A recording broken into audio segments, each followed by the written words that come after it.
Olá, seja muito bem-vindo, seja muito bem-vinda a mais um episódio desse programa Nova Advocacia Tributária. Eu sou o professor Alexandre Mas e hoje nós vamos tratar de um tema da maior importância, que é a reforma tributária, falando dos dois alicerces fundamentais da reforma, que são o Imposto sobre Bens e Serviços, IBS, e a Contribuição sobre Bens e Serviços, a CBS. Na semana passada eu falei da parte 1 desse assunto, em que eu mostrei, do meu ponto de vista, algumas perplexidades dentro desse IVA dual, que é a divisão entre o IBS e a CBS, e hoje eu vou avançar em temas específicos, e a semana que vem eu planejo encerrar com a terceira live sobre IBS e CBS. Lembrando que a motivação dessas lives sobre a reforma tributária, que eu estou experimentando hoje transmitir em 8K, vamos ver se fica legal, gente, depois vocês me falam, a motivação é mostrar um pouco do meu curso novo na Escola do Masa, que é o curso completo da reforma tributária.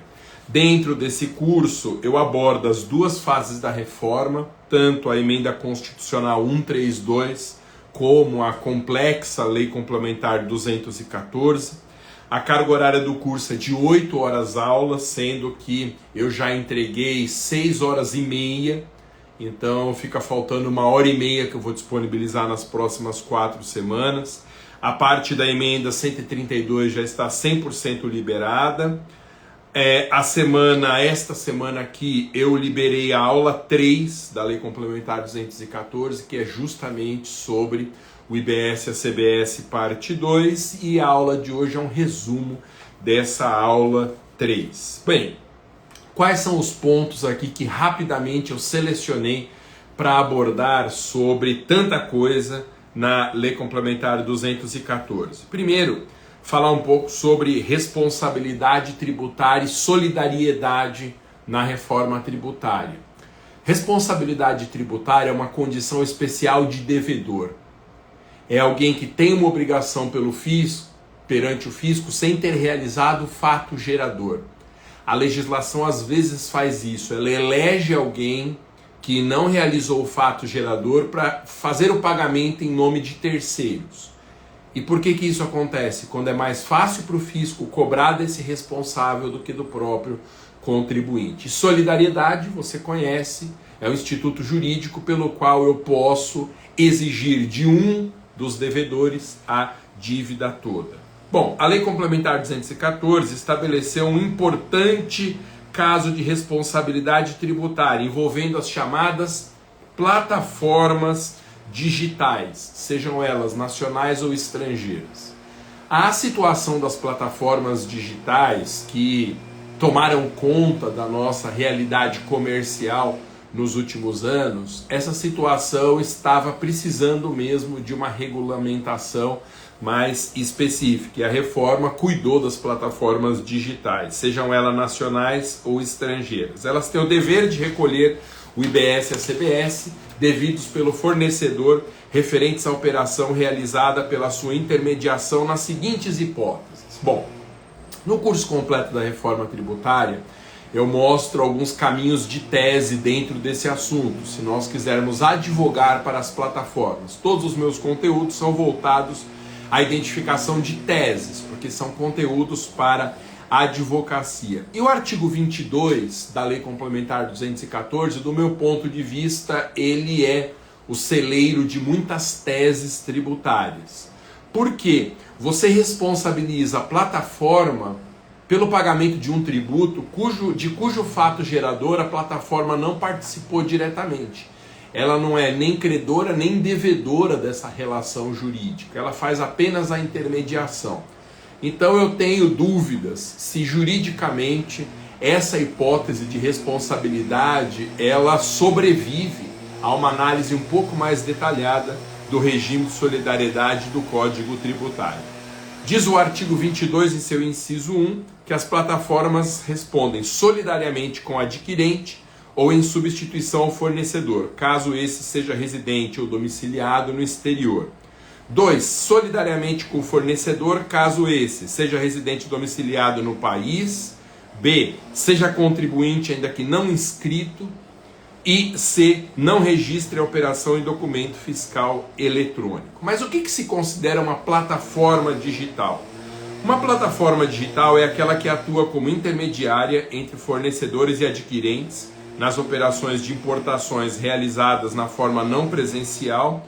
Ou 2, controla um ou mais dos seguintes elementos essenciais da operação: cobrança, pagamento, definição dos termos e condições ou entrega. Bom, aí eu aproveitei essa oportunidade em que eu abordo com mais detalhes no curso da reforma tributária, que eu estou dando só um vislumbre do assunto. Eu abordo também outros casos de solidariedade. Eu aproveito a deixa da reforma tributária falando da solidariedade das plataformas digitais para tratar de outros casos de solidariedade que a lei estabeleceu.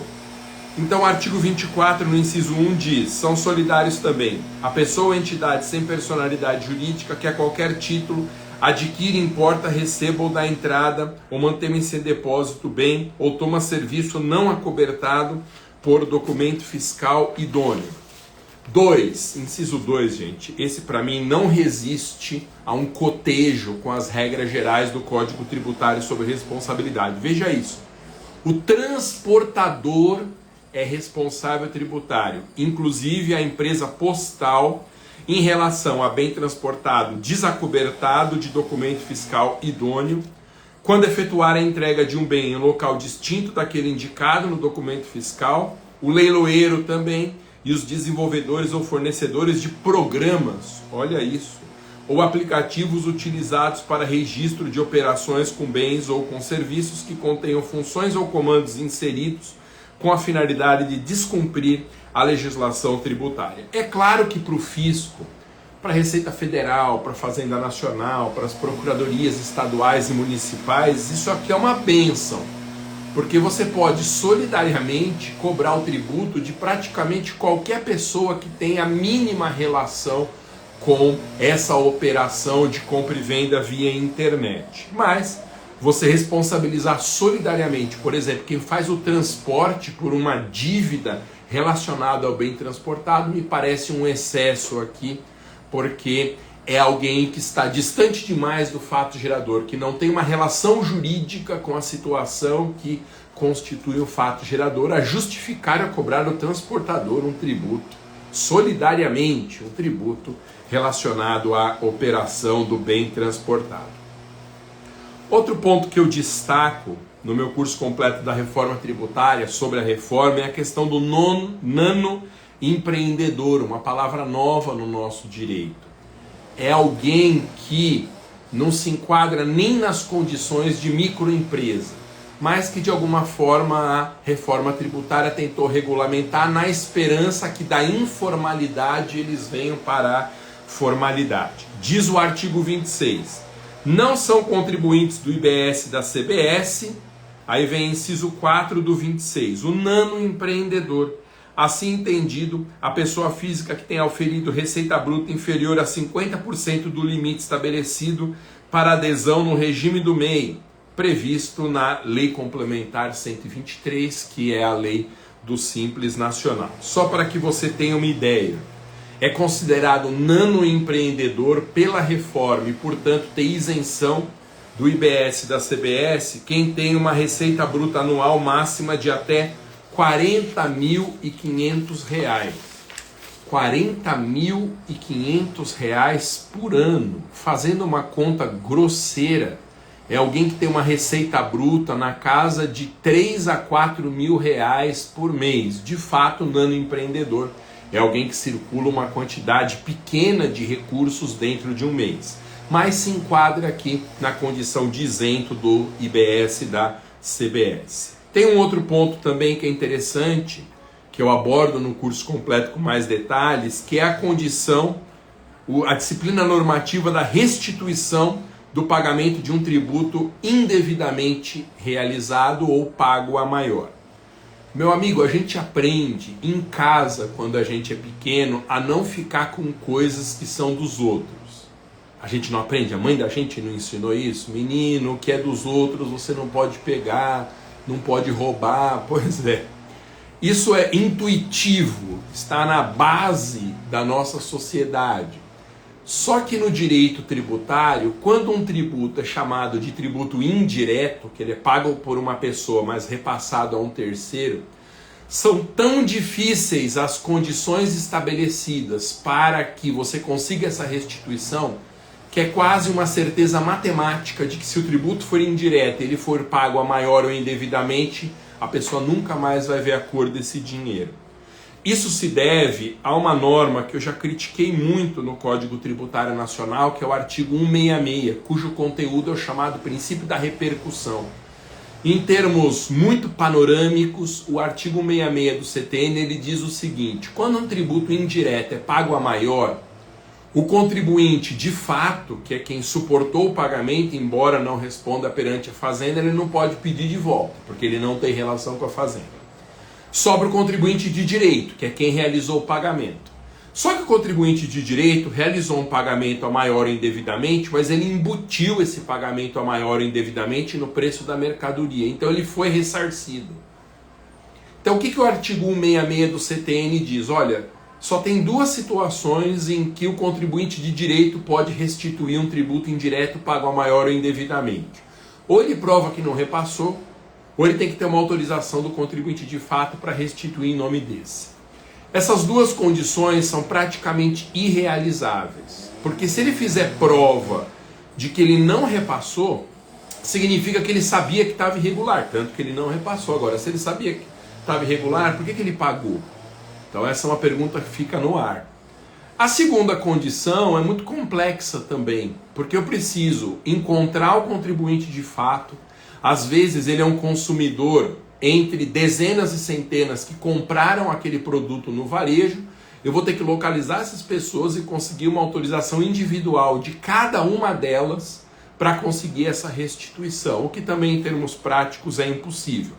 Lamentavelmente, o artigo 38 da Lei Complementar 214, ele condicionou a restituição de pagamentos indevidos ao artigo 166 do CTN, o que significa que, mais uma vez, infelizmente, quem pagar mais IBS e CBS pode dar tchau para o dinheiro. Então o fisco não recebeu aquela liçãozinha básica que a gente recebe da mãe da gente, que a gente não tem que ficar com o que não é nosso. O fisco fica com esse dinheiro porque a lei estabelece condições irrealizáveis para a obtenção dessa restituição. Por fim, nesse nosso papo rápido, que nunca passa de 15 minutos, né, gente, para não cansar, só dar uma notícia sobre o documento fiscal eletrônico. O IBS e a CBS têm como formalização das operações com bens ou serviços o chamado documento fiscal eletrônico, que deve ficar conhecido pela sigla de DFE.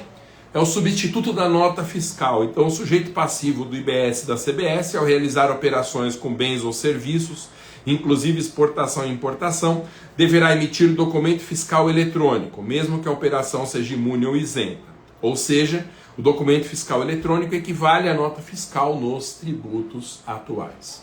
Tudo isso que eu comentei hoje, que eu comento nas lives, eu aprofundo no curso completo sobre a reforma tributária. Te convido a fazer parte desse curso. O link para matrícula você encontra na descrição desse vídeo ou na minha bio do Instagram. Na verdade, clicando nesses links, você vai ter mais informações sobre o curso para depois, com calma, fazer a sua decisão de se matricular. Ok? É isso. Muito obrigado, nos veremos na próxima oportunidade. Lembrando que na descrição desse vídeo você encontra também o caminho para se matricular em todos os cursos de advocacia da minha escola. Advocacia tributária, advogue para servidores, advogando em licitações, advocacia previdenciária, planejamento tributário, advocacia trabalhista, todos os cursos de prospecção, de inteligência artificial. Tem um mundo de cursos para você nadar de braçada na sua advocacia e dar já em 2025 aquela virada de mesa que a sua advocacia está exigindo. Valeu, até a próxima, tchau!